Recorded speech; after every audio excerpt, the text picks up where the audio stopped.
Yo, what's up, people? It's your buddy Philko here, reporting live from Dnipropetrovsk, Ukraine, bringing you guys a video based on an article that an American wrote about his time in Ukraine. Now, first thing I'm going to do is have this translated. Ready? Can you get that out of your mouth for 5 seconds? Okay, ready? All right, she's eating something. If you don't speak English in Ukrainian. What? If you don't speak English, Якщо ви не розмовляєте англійською, you're not going to understand this video. ви не зрозумієте це відео. So don't watch the video and pretend you understand what I'm saying. Тому, будь ласка, не дивіться його, роблячи вигляд, що ви розумієте, про що я говорю. Dumbass. Okay, alright, anyway, let's get to... No, because I'm tired of people watching my videos who don't speak English and complain in another language where they they didn't understand what I said at all. But anyway, let's be serious and get to the video. This is an article that, everyone's sending me. I guess I'm the black ambassador of Russia and Ukraine, because whenever a black person even mentions Russia or Ukraine, I get messages, and they're like, this guy, and I'm like, all right, okay? So I'm going to respond. And this is a Washington Post, big article, Washington Post article that's entitled, "A Cop in Ukraine," let me put the laptop on my lap. "A cop in Ukraine said he was detaining me because I was black. I appreciated it. Being a black man in Ukraine showed me everything that's wrong with race in the US," all right? Now this is from what I can tell, his name is Terrell Jermaine Starr. He was in Ukraine for some time. I'm about to read the article. So once he left Ukraine, he made a video as well and some articles about life in Ukraine and Georgia. He was in Georgia as well, okay? So let me read this article, and once again, если ты не понимаешь английский, иди на somewhere, okay? I'm tired of that. Okay, let's get to the video anyway. But this is a serious topic. I'm just having fun because I'm always silly, okay? Let's get to it. This is what it says. "I was already homeless, unknowingly a victim of housing discrimination. When my plane touched down in Kiev, Ukraine in the summer of 2009, I was traveling on a Fulbright grant to research the lives of biracial Ukrainians and was eager to explore how the Slavic country could produce native people who looked like me, a young black man from Detroit." Well, they look a little different when they're biracial, but... "A local real estate agent had promised several months earlier to secure an apartment for me before my arrival. I took a taxi from the airport to meet him. Wearing a warm, wide smile, Sergey extended his hand and welcomed me. Then he explained why his apartment search had failed. "Your skin color has been causing us a lot of problems." Quote, that's what the guy said. Sergey explained that he had called numerous landlords saying that an American wanted to lease a flat. He thought emphasizing my American citizenship would expedite the leasing process. But then a landlord asked if I was black. Sergey was forced to reveal my race, and the conversation quickly ended. We spent hours that day visiting flats throughout Kyiv. Each time the owner would refuse to rent to me, until we finally met one agreeable landlord just as the sun was setting. My introduction to racism in Eastern Europe had come swiftly and severely. Over my next 18 months in Ukraine, race would remain a constant obstacle to normal life and interactions with Ukrainians. Certainly, black skin creates hurdles in the United States as well. Here, racism systematically but usually covertly obstructs African Americans from fully enjoying all the freedoms afforded to white people. But racism in Ukraine was much more blunt, always in my face, unabashed and in plain view. I never had to guess whether a person's remark carried racist undertones or if an officer's stop was fueled by prejudice. Ukrainians always let me know where I stood with them, good or bad, and I appreciated it.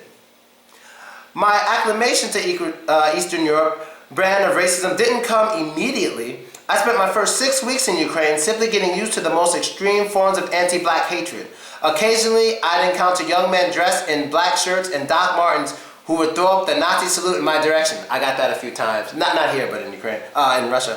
Other times, my skin color would attract open curiosity and such overwhelming kindness that I would wonder if I had been mistaken for a celebrity. And sometimes I was. While visiting Georgia, some residents thought I was Allen Iverson, and I was asked to pose for 80 photos over 2 days. Did you? To them, you look like Allen Iverson, whatever. White people, sorry.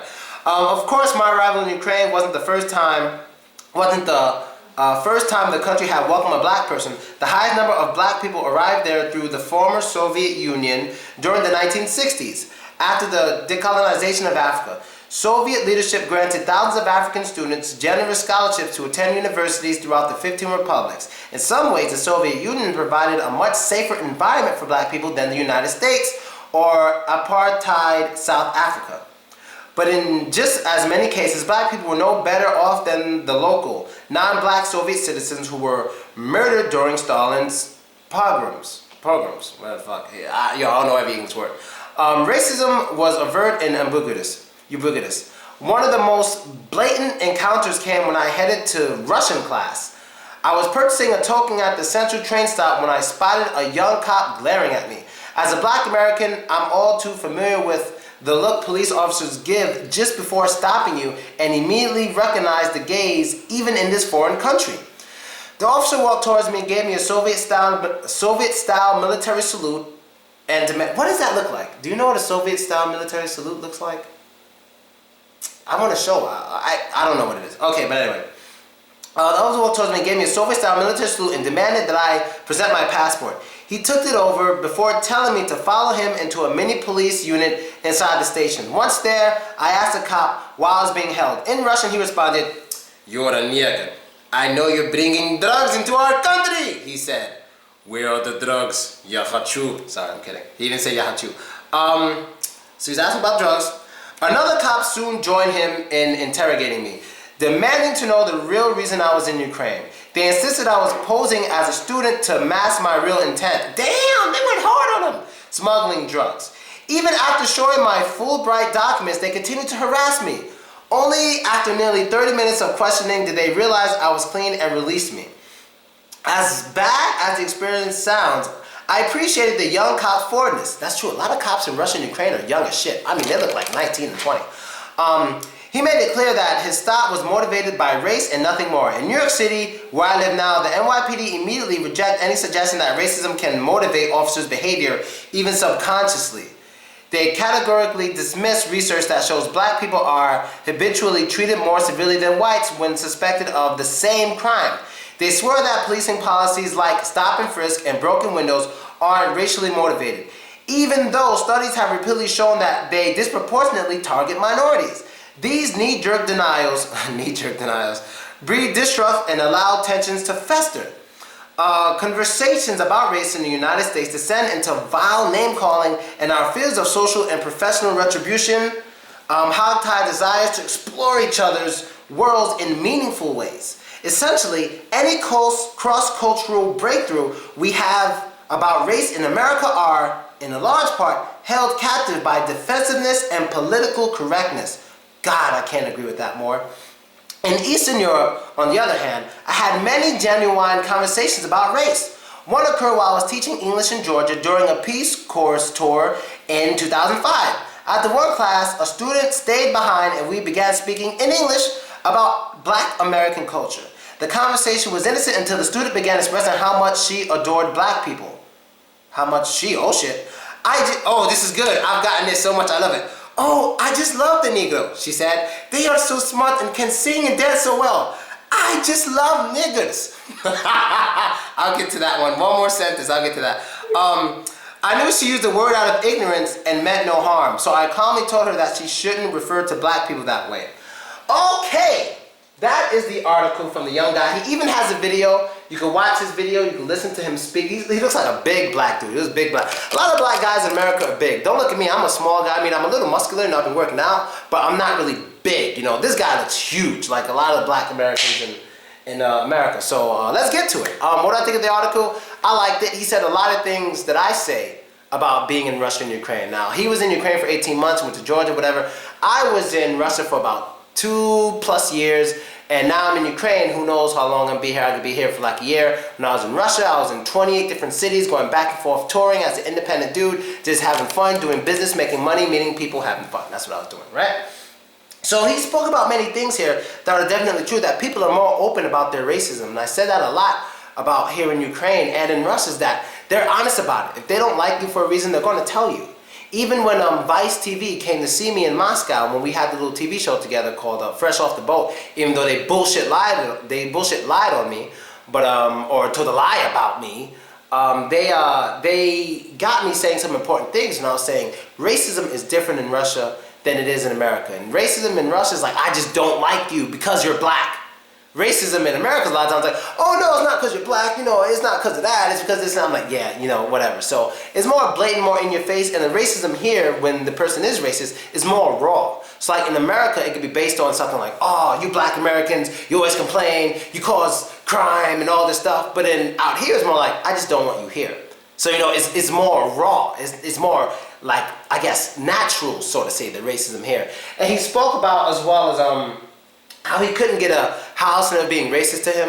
I mean, there's some things he spoke about here that I never went through. I never went through racism with cops. I never did. I had one time a cop approached me out of everybody. There's a huge crowd of people. I'm standing there. He approached me. This was in Dimitrov, near Moscow.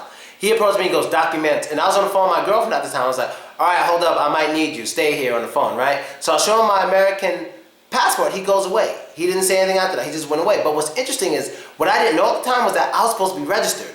I wasn't registered. He didn't even check for my registration. He just walked away. I didn't find out until later that I could have got arrested that day. You know, but he didn't even check it.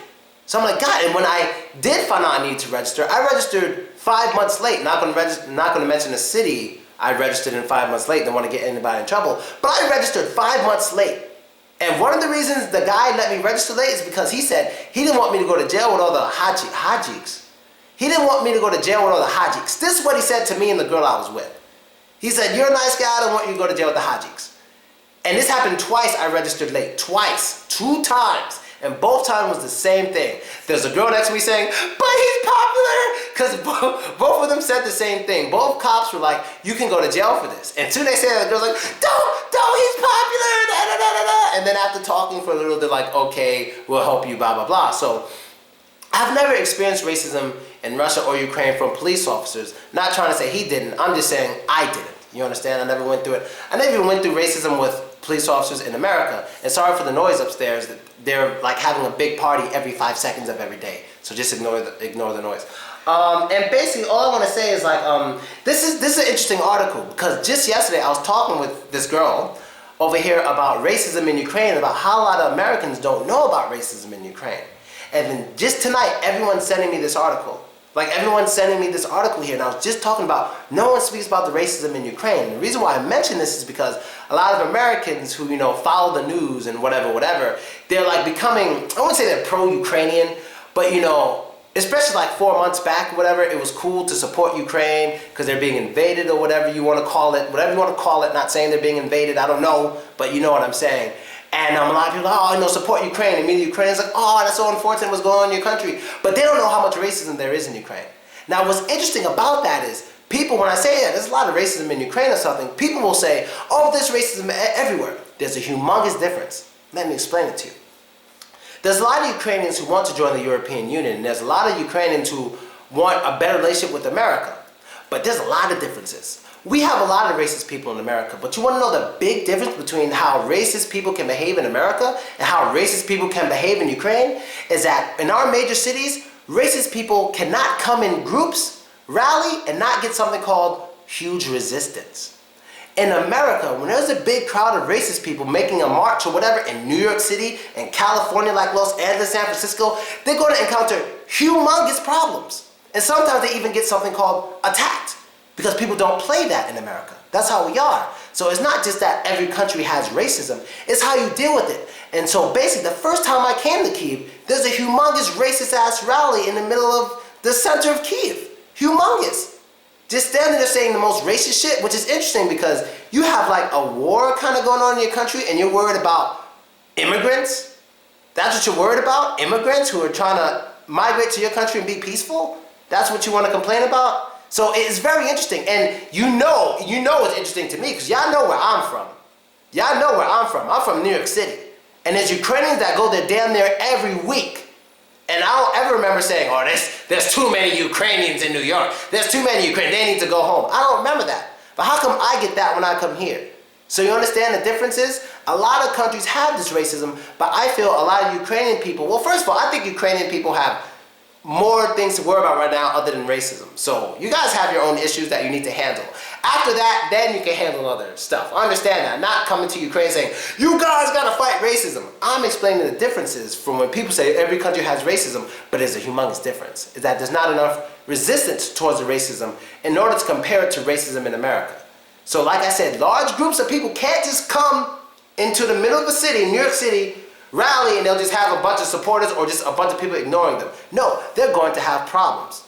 And it's going to be like that forever. Now, understand we also have cultural differences. Like maybe when it comes to homosexuality and stuff, that stuff isn't important to me right now. You understand? Because I'm not gay, so I never really got any go home, Peter stuff. I never got it. One guy did call me a Peter in Russia, but it wasn't because he thought I was gay. It's because I bumped into him. He goes, Peter. And I'm like, who's Peter? You know, I didn't know what he meant, but I found out later he was calling me gay. Don't say Peter if you don't know Russian. That's a bad word for gay. And I mean, I really guess that's it. I mean, I don't know. I mean, and just to reiterate one more time, just a lot of Americans, they kind of view Ukraine as like a little innocent place that Russia picks on. That's how they view it. But honestly, it's very similar to Russia. You know, I'm an American guy who's been all around Russia. Now I'm here in Ukraine. It's very similar to Ukraine. Guess when guys stare at me or try to comment on something I'm doing. Do you think they do that a lot when I'm by myself? Or when I'm with a Ukrainian woman? What do you think? When I'm by myself, are they that angry? Are they angry when I'm with a Ukrainian woman or two? They're angry when I'm next, angry, wow, I've been here too long. They get angry when I'm next to a Ukrainian woman. That's when they usually get angry. And what's interesting is I see Ukrainian women all over New York City dating guys. So me being here in Ukraine, I'm not trying to say it's this big racist place. I'm not trying to say that. I'm saying racism here does exist. From Ukrainians who claim to be naturalists and love their country, which is ironic because what they're doing is making their country look bad. Just like the police officer who stopped this guy said it's because you're black, making the country look bad. Now this was a while ago. That was a little while ago, but I'm here now. I'm this guy now, and I'm reporting on things that go on. I have evidence of everything. I have pictures of people. I have letters. I have everything. I have it. Now, I'm not here. Some people think I'm a Russian spy trying to make Ukraine look bad. I'm just living, having fun. I have female friends, so what? And people get mad about it. But that's my freedom. It's legal, and nobody's going to scare me. So that's the point. I'm here being a nice guy, not breaking any laws, getting bullshit from so-called Ukrainian nationalists. So I will keep reporting on what's going on here. I appreciate what he did with his bravery, but like what most black people do, not trying to get on him or nothing, but I understand, they usually write these things once they leave. You know what I mean? I do this shit, I'm right here. You know what I mean? I'm right here. Same shit when I was in Russia, I was right there. You know, that's just how I am. So I'm not one to try to say, oh, Ukraine's not tough and Russia's not tough. It's not what I'm saying. That's how a dumbass would take it. What I'm saying is, America's a place where we're open armed to everybody. You come, you're there, congratulations. So I figured, since I see so many Russians and Ukrainians in America, they'll be open armed to me. Now, I really don't go through much racism in person. The most of the racism I go through is on a computer. When people see me, they're usually nice. But on the computer, maybe I should just ignore the computer racism. But still, what I saw in Kyiv the first day I got there, that big racist ass rally, and that was crazy how just nobody just cared. They think ignoring something is the best way to handle it all the time. It really isn't. You know what I mean? And America, their news is not really going to report on it, but a lot of the Russian people told me before I came here it's really racist. They were Nazis during the Second World War, all the stuff, they're really racist. And I'm seeing some evidence of that, like honestly. Like usually the regular Ukrainian people, they usually don't have anything bad to say to me. Ukrainian followers are some of my most loyal followers. According to YouTube, Ukrainians watch my videos more than anyone else. Per population, per capita, you know? They watch it more than anyone else. But the Ukrainian nationalists just happen to be the most racist of anyone else. It's crazy. I've only been here for 2 months. Yeah? Two months. I've been in Russia for 2.5 years, or 2 years, whatever. I've gotten more complaints in Ukrainian from Ukrainians who don't speak English complaining about my videos in Ukraine than I've gotten in Russia for 2 years. So it's like, you know, whatever. So I guess that's all I really have to say. You can check out his article, the link's in the description. They stopped partying upstairs for 5 seconds so I can do the video. So I'm feeling good. If you got any questions, just ask me. And I forgot his name. What's his name? What's his name, baby? Terrell. Nice article, Terrell. I'm happy things went fine for you. Happy you're alright. America, of course, you know, we got your back. If you come back, contact me. I'll let you know. We'll meet up. We'll hang out. And any other black people in Russia, Ukraine, they need something or they made some video, just let me know. Anything, somebody got hurt, anything like that, let me know. I'll be sure to get it out there. You know what I mean? So I'm kind of like the black ambassador of Russia and Ukraine, you know? And I have respect for everybody, you know what I mean? I love everybody. Ukrainian people, Russian people, you know, I love everybody. Chechen people, you know, yeah, there's pictures of me sitting at a round table with the Chechen government. Yeah, I'm aware these things exist, you know. I'm not some spy, as some people write under my videos. I'm spying for Russia. I'm an American citizen. I'd never spy for any other country but America. But I'm not spying for America. This video's finished.